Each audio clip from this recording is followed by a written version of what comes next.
former Florida chemistry student charged with injecting poisonous toxins underneath his neighbor's front door has been deported to China and is unlikely to face charges in the United States. Xuming Li drew international headlines earlier this year after he was caught on camera crouching down and pumping noxious material into Umar Abdullah's apartment amid an ongoing noise dispute. Sources state that Lee had been deported back to his native land by American immigration officials and that the criminal case against him was largely defunct.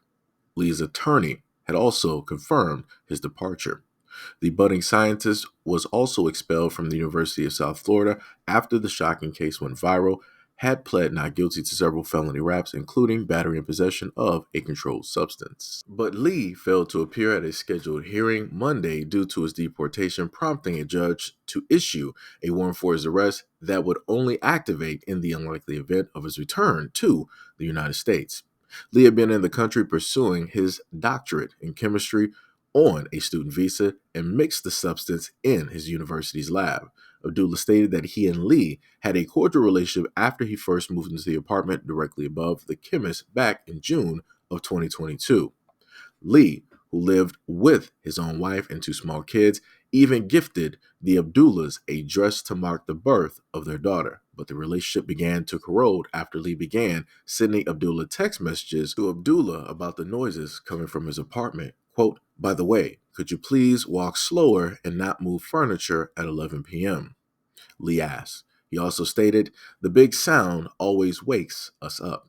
Abdullah, a tech professional from Bangladesh, stated that he was taken aback by the note and didn't foresee an escalation. But Lee's complaint grew increasingly caustic, prompting Abdullah to organize a simulation to test just how disruptive his family's movements were.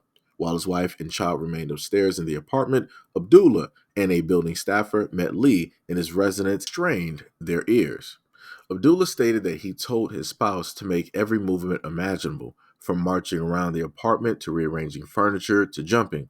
Abdullah stated there were few perceivable sounds and he thought the feud would soon fizzle. But Lee persisted, buying a decibel reading device in an attempt to qualify the alleged racket. Quote, "Again, there was barely anything," stated from Abdullah. A few months later, Abdullah stated that he and his family began experiencing sudden bouts with nausea and dizziness. During one outbreak, Lee reached out again. Quote, "Can you walk softer? We couldn't sleep last night." Abdullah told him about the sickness in his reply. Quote, "Sorry to hear that. My house is full of eye-burning gas from the water heater. I was hurriedly opening my windows indoors, and that was causing panic footsteps, probably."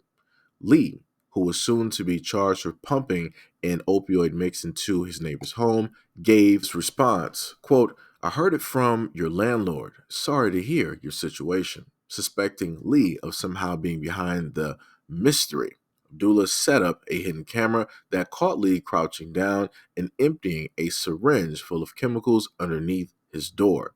He was arrested soon after. Abdullah, who moved out of the apartment and stated he feared retribution from Lee, did not immediately respond to a request for comments about Lee's deportation. So let me just get this straight. So there was supposedly a problem with noise, even though the guy, the chemist, the Chinese chemist, he bought a decibel reader. It still didn't prove anything. He was still trying to state that, hey, you guys are making too much noise. We can't sleep. All this. Like, yo, what is wrong with you? What is wrong with you? And this is why he got deported right back, because that's where he needs to be. He does not need to be around anybody else because he doesn't know how to live around anybody else. It wasn't that long ago when people were sitting up there stating "stop the Asian hate" and all of these other types of things and making black people the poster child for Asian hate, right? And here you have it. You have somebody that is natively Chinese coming over to America on a visa to study at one of our colleges and deciding to use that knowledge base in order to harm another American. It makes no sense. It makes zero sense. But when you highlight these things, people want to say, "Oh, this is not this. You can't group every." No, yes, you can. Yes, you can. Yes, you can. Yes, you can. Um, because again, People always want to make it seem as though that certain groups of people out here don't do anything to nobody, that they don't cause any type of issues, any type of problems, and yada, yada, yada. But here we have it.